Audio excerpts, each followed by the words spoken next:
भी एग्ज़ाम्स हैं उनमें एनसीईआरटी बेस्ड ज़्यादातर क्वेश्चन इन बुक्स से ही पूछे जाते हैं। मैंने देखा है अभी तक कि ए टू जेड टिप्टो लाइन यहीं से कॉपी कर दी जाती है।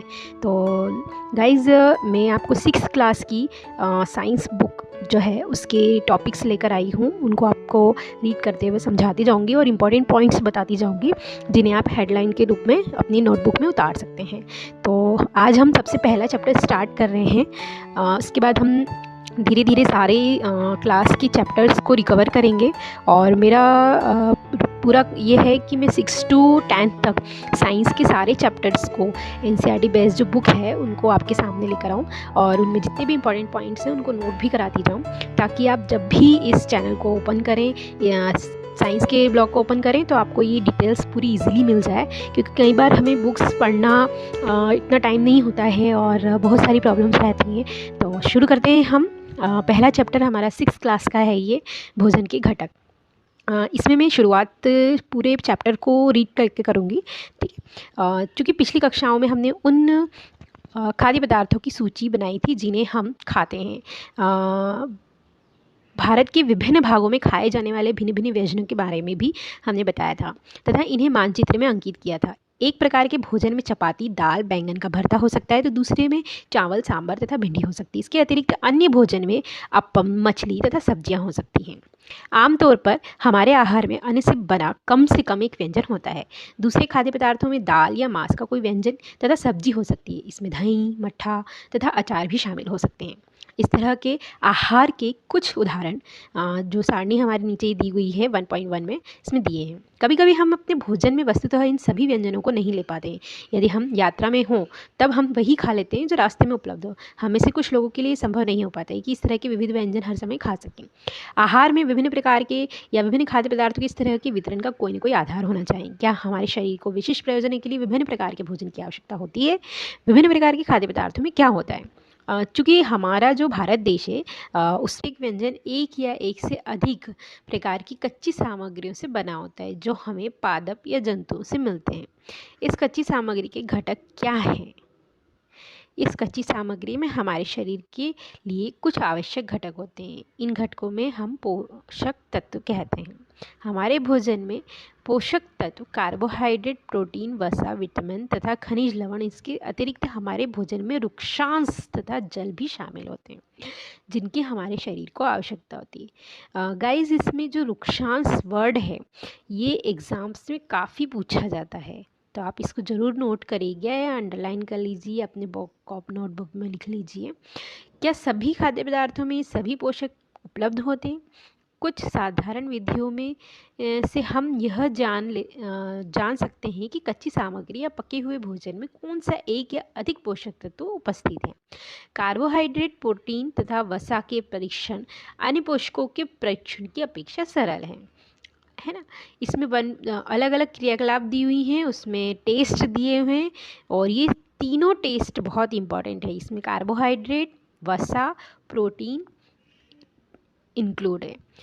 इसमें बताया है सबसे पहले कि आपको आयोडीन लेना है, कॉपर सल्फेट लेना है, कास्टिक सोडा, विलीन की आवश्यकता रहेगी, एक परख नली और एक ड्रॉपर। जैसा कि यहाँ चित्र में दिखाया गया है उसी के अनुसार स्टेप बाय स्टेप हम कर सकते हैं। परीक्षणों को पके हुए भोजन तथा कच्ची सामग्री पर करते हैं। ये परीक्षण से प्राप्त परीक्षणों को हम 1.2 में दर्शाए गए तरीके से लिख सकते हैं। ये जैसे 1.2 ये वाली जो तालिका है इसमें हमें लिखना है। देखिए इसमें क्या दिया है, सबसे पहले कार्बोहाइड्रेट का परीक्षण लिखा है, तो ये बहुत इंपॉर्टेंट है, आप इसको बिल्कुल नोट करिएगा, क्योंकि कई बार कार्बोहाइड्रेट के से जांच करना है या क्या क्या उसमें लगता है इंग्रेडिएंट, वो ध्यान होने चाहिए। जैसे कि यहाँ पर लिखा है सबसे पहले कि कार्बोहाइड्रेट कई प्रकार के होते हैं। हमारे भोजन में पाए जाने वाले मुख्य कार्बोहाइड्रेट मंड तथा शर्करा के रूप में होते हैं, ठीक है। तो ये जो पॉइंट्स है जिसमें ये ब्लॉक में लिखा हुआ है पिंक वाले कि आयोडीन का तनु विलीन बनाने के लिए जल से आधी भरी परख नली में कुछ बूंदे टिंचर आयोडीन की मिला देना है। उसके बाद कॉपर सल्फेट विलियन 100 ml जल और 2 ग्राम कॉपर सल्फेट घोलना है,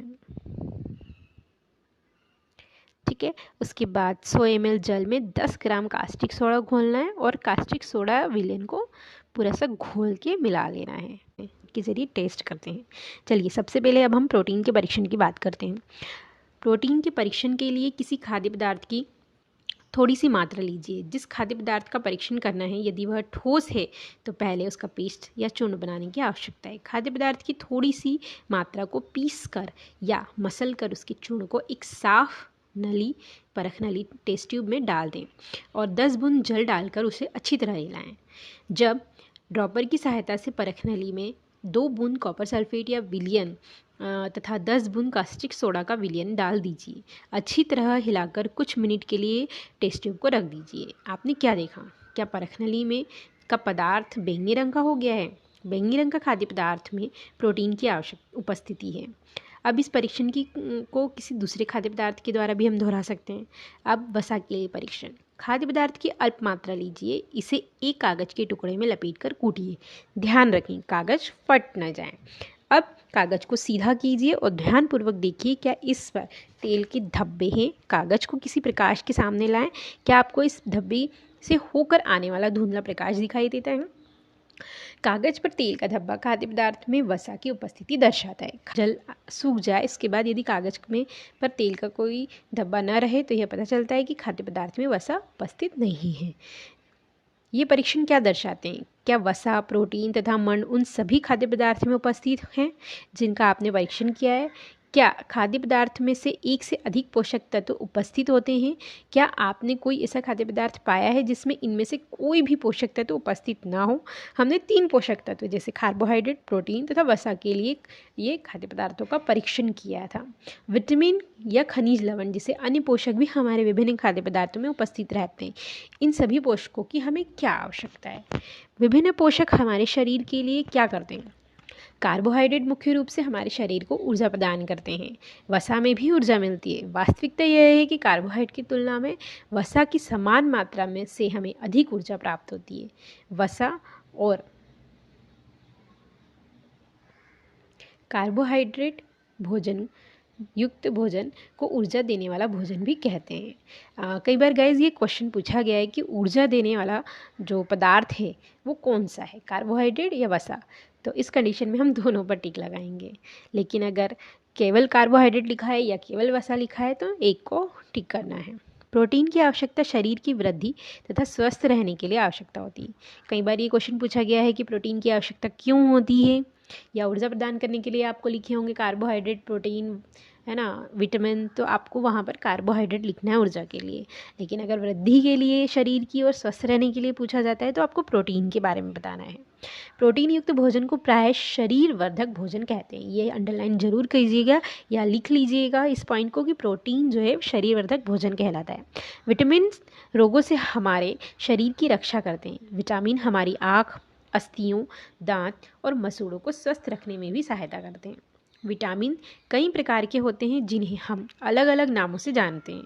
इनमें से कुछ को vitamin A, vitamin B, vitamin C, vitamin D, vitamin E तथा विटामिन के नाम से जाना जाता है। विटामिनों के एक समूह को विटामिन बी कॉम्प्लेक्स कहते हैं। हमारे शरीर को सभी प्रकार के विटामिनों की आवश्यकताएं अल्प मात्रा में होती हैं। विटामिन ए हमारी त्वचा तथा आँखों को स्वस्थ रखता है। विटामिन सी बहुत से रोगों से लड़ने में हमारी मदद करता है। विटामिन डी हमारी अस्थियों, दांतों के लिए कैल्शियम का उपयोग करने में हमारे शरीर की सहायता करता है। विभिन्न विटामिनों से भरपूर भोजन जो कि चित्र 1.6 यहाँ पर 1.9 तक दिया हुआ है, इस सभी चित्रों को आपको ध्यान से देखना है। अब हम आगे बढ़ते हैं। अब ये जो ब्लॉग लिखा है जिसमें 2 चित्र बने हैं कि हमारा शरीर भी सूर्य के प्रकाश की उपस्थिति से विटामिन डी बनाता है। इन दिनों कोई भी सूर्य के प्रकाश में नहीं रह पाता जिससे लोगों में इसकी कमी हो जाती है। ये एज इट इज़ क्वेश्चन पूछा गया है। तो आप इस तरीके की जो बुक्स में छोटे छोटे पहेलियाँ या बूझो बने हुए होते हैं, आप इनको ज़रूर ध्यान से पढ़ें। हमारे शरीर को खनिज लवणों की आवश्यकता अल्प मात्रा में होती है। शरीर के उचित विकास तथा अच्छे स्वास्थ्य के लिए प्रत्येक खनिज लवण आवश्यक है। विभिन्न खनिज लवणों के कुछ स्रोतों को दर्शाया गया है 1.10 में। जैसे ये यहाँ पर पालक, दूध, कैल्शियम के लिए कुछ स्रोत हैं, और खनिज लवणों के लिए। आगे हम पढ़ते हैं। अधिकांश खाद्य पदार्थों में एक से अधिक पोषक तत्व होते हैं। आपने भी सारणी 1.2 में प्रेक्षणों को लिखते समय इस बात को अवश्य देखा होगा। फिर भी किसी कच्ची सामग्री में एक निश्चित पोषकों की मात्रा दूसरे पोषकों की मात्रा से अधिक हो सकती है।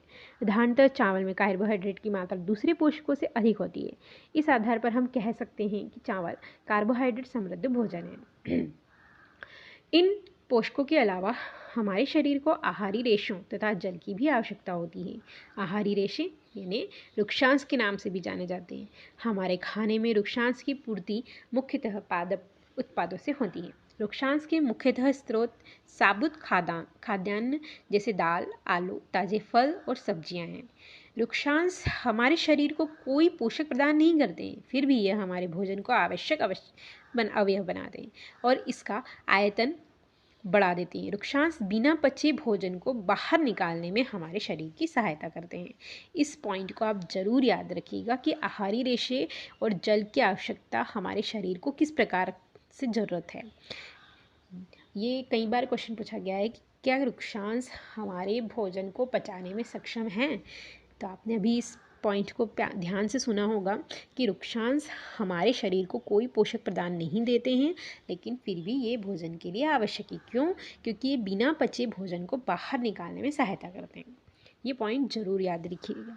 जल भोजन में उपस्थित पोषकों को अवशोषित करने में हमारे शरीर की सहायता करता है। यह कुछ अपशिष्टों पदार्थों जैसे कि मूत्र तथा पसीने को शरीर से बाहर निकालने में सहायता करता है। सामान्यतः हमारे शरीर को जितने जल की आवश्यकता होती है वह हमें उन वस्तुओं से प्राप्त होती हैं जिन्हें हम द्रव के रूप में लेते हैं, जैसे कि जल, दूध, चाय आदि। जैसे गाइस, अगर मैं आपको फ्रेंडली एक पॉइंट बोलूँ तो चाय अगर कोशिश करें हम तो इसे बंद ही कर देना चाहिए, क्योंकि चाय जो है सबसे ज़्यादा हमारे शरीर को नुकसान पहुंचाती है। ये एसिडिटी भोजन के लिए बहुत गलत है। हमें चाय बिल्कुल बंद कर देना चाहिए। उसकी जगह अगर हम गर्म पानी उबाल कर पी लें तो वो हमारे सेहत के लिए बहुत अच्छा है। चलिए हम आगे बढ़ते हैं इस बात के लिए। इसके अतिरिक्त हम जो भी भोजन पकाते हैं उसमें भी पानी का प्रयोग किया जाता है। आइए देखिए कि क्या कोई अन्य स्रोत हमारे शरीर को जल प्रदान करता है। क्रियाकलाप 3। एक टमाटर या नींबू जैसा कोई फल लें, इसमें छोटे छोटे हिस्सों में काट लें। क्या ऐसा करते समय आपके हाथ गीले होते हैं? जब भी आपके घर में किसी फल या सब्जी को काटा, छीला या मसाला जाता है तब ध्यानपूर्वक उनका निरीक्षण करें। क्या ऐसा करते समय आपको किसी भी ऐसे ताजे फल या सब्जी के बारे में पता चला है जिसमें पानी की मात्रा नहीं होती है? हम देखते हैं कि कई खाद्य पदार्थों में जल होता है। कुछ सीमा तक हमारे शरीर के लिए आवश्यक जल की पूर्ति इसी जल से होती है। इसके अतिरिक्त कई खाद्य पदार्थों को पकाते समय हम उसमें जल डालते हैं। अब संतुलित आहार के बारे में हम बात करते हैं 1.3। सामान्यतः पूरे दिन में हम जो भी खाते हैं उसे आहार कहते हैं। हमारे शरीर की वृद्धि, अच्छे स्वास्थ्य बनाए रखने के लिए हमारे आहार में वे सभी पोषक तत्व उचित मात्रा में होने चाहिए जिनकी हमारे शरीर को आवश्यकता होती है। कोई भी पोषक तत्व ना तो आवश्यकता से अधिक हो ना ही कम हो, क्योंकि अति सर्वदा व्यर्थ है। हमारे आहार में पर्याप्त मात्रा में रुक्षांश तथा जल भी होना चाहिए। इस प्रकार के आहार को संतुलित आहार कहते हैं। क्या आप सोचते हैं कि प्रत्येक आयु के वर्ग को लोगों को एक ही प्रकार के आहार की आवश्यकता है? क्या आप यह भी सोचते हैं कि हमारा संतुलित आहार हमारे शरीर का शारीरिक कार्य पर निर्भर करता है? एक साप्ताहिक की अवधि में आप जो भी खाते हैं उसका एक चार्ट तैयार कीजिए। जांच कीजिए कि प्रतिदिन जो आप भोजन करते हैं क्या उसमें सभी पोषक तत्व उपस्थित हैं। दालें, मूंगफली, सोयाबीन, अंकुरित बीज, मूंग या चना या किण्वित भोजन, दक्षिण भारतीय भोजन जैसे इडली, आटे का मिश्रण, मिस्सी रोटी, थेपला, अनाज व दालों से बना, केला, पालक, सत्तू, गुड़, उपलब्ध सब्जियां तथा इसी प्रकार के अन्य भोजन कई पोषक उपलब्ध कराते हैं। इसलिए कोई व्यक्ति अल्प व्यय में भी संतुलित आहार खा सकता है। उचित प्रकार का भोजन करना ही पर्याप्त नहीं है, इसे उचित तरीके से पकाना भी चाहिए ताकि इसके पोषक तत्व नष्ट न हो। क्या आप जानते हैं कि पकाते समय कुछ पोषक नष्ट हो जाते हैं? छिलका उतारकर यदि हम सब्जियां या फलों को धोएं तो यह संभव है कि उनमें जितने भी विटामिन हैं वो नष्ट हो जाएं। सब्जियां और फलों की त्वचा में कई महत्वपूर्ण विटामिन तथा खनिज लवण होते हैं। चावल और दालों को बार बार धोने से उनमें उपस्थित विटामिन और कुछ खनिज लवण अलग हो सकते हैं। अब यहाँ पहली सोच रही है कि यह जानने के लिए उत्सुक है कि क्या जंतुओं के भोजन में भी ये सभी अवयव होते हैं और क्या उन्हें भी संतुलित भोजन की आवश्यकता है। तो गाइज, धरती पर जितने भी जीव जंतु हैं उन सभी को भोजन की आवश्यकता होती है और सभी को उन पोषक तत्वों की आवश्यकता होती है। इसीलिए हमारी पृथ्वी ने सभी को समान रूप से सारी चीज़ें उपलब्ध कराई हैं और सभी बच्चों का ध्यान रखा है पृथ्वी ने हमारी। चलिए आगे हम ध्यान देते हैं। हम सभी जानते हैं कि पकाने से भोजन का स्वाद बढ़ता है तथा इसे पचाने में आसानी होती है। इसके साथ साथ पकाने में कुछ पोषक तत्वों की हानि भी हो सकती है। यदि भोजन पकाने में अत्यधिक जल का उपयोग किया जाता है और बाद में उसे फेंक दिया जाता है तो कोई लाभ, प्रोटीन, खनिज लवणों की हानि हो जाती है। पकाने में विटामिन सी आसानी से गर्मी से नष्ट हो जाते हैं। क्या यह उचित नहीं होगा कि हम अपने आहार में फल और कच्ची सब्जियों का सम्मिलित करें? बूझे ने सोचा कि हर समय वसायुक्त खाना ही सर्वोत्तम भोजन है। एक कटोरी कार्बोहाइड्रेट युक्त भोजन की अपेक्षा एक कटोरी वसायुक्त भोजन अधिक ऊर्जा देगा। क्या ऐसा नहीं होता?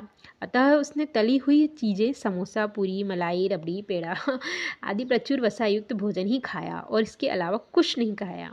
क्या आप सोचते हैं कि वह ठीक था? निसंदेह नहीं। इतना अधिक वसायुक्त भोजन हमारे लिए बहुत हानिकारक हो सकता है। हमारे भोजन में वसा की मात्रा अत्यधिक मोटापे का कारण बनती है। अब चूँकि मैंने इतने सारे नाम लिए, समोसा, पूरी, मलाई तो आप सबके मुंह में पानी आ गया होगा। ठीक, अभी हम पढ़ाई पर ध्यान देते हैं। 1.4 अभावजन्य रोग।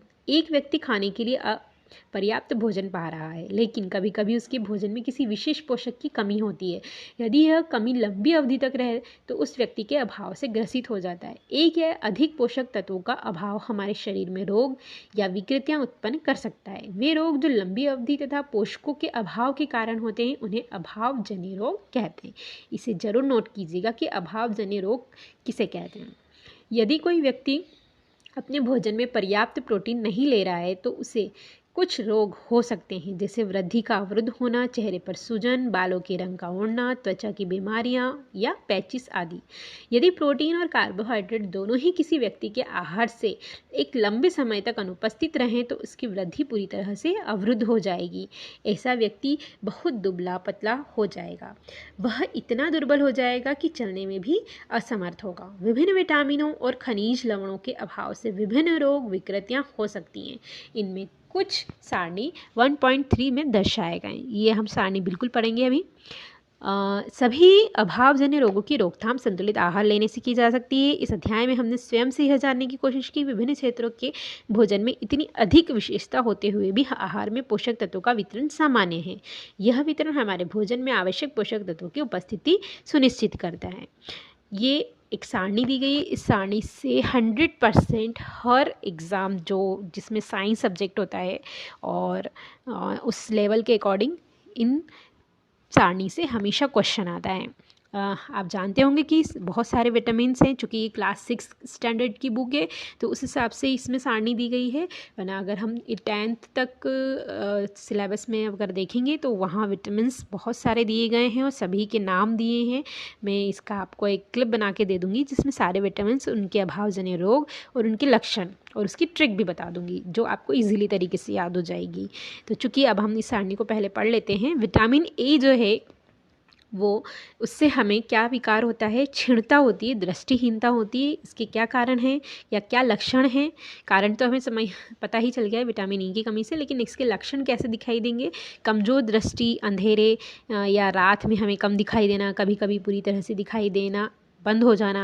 विटामिन B1 बेरी जो रोग है इसमें लक्षण होते हैं दुर्बल पेशियां और काम करने की ऊर्जा में कमी। विटामिन सी स्कर्वी, मसूड़ों से खून निकलना, घाव भरने में अधिक समय लगना।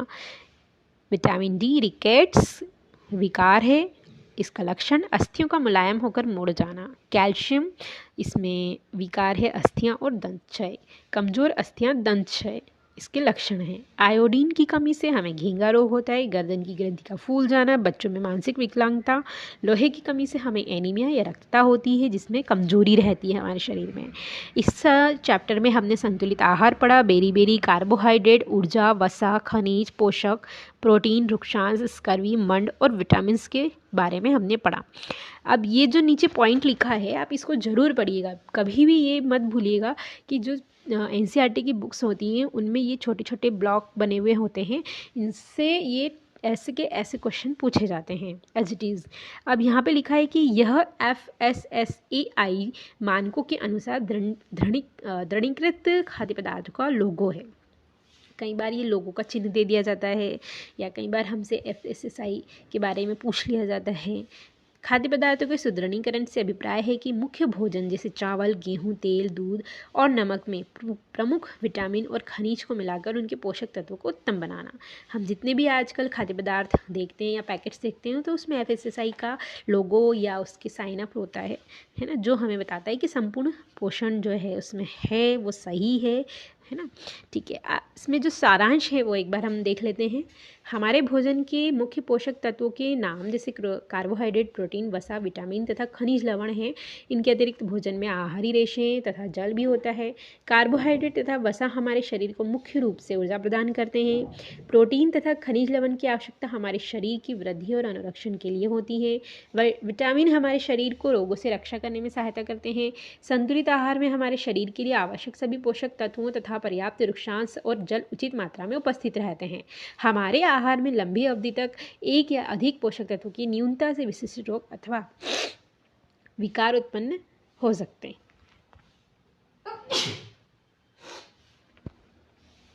ये नीचे कुछ क्वेश्चंस हैं।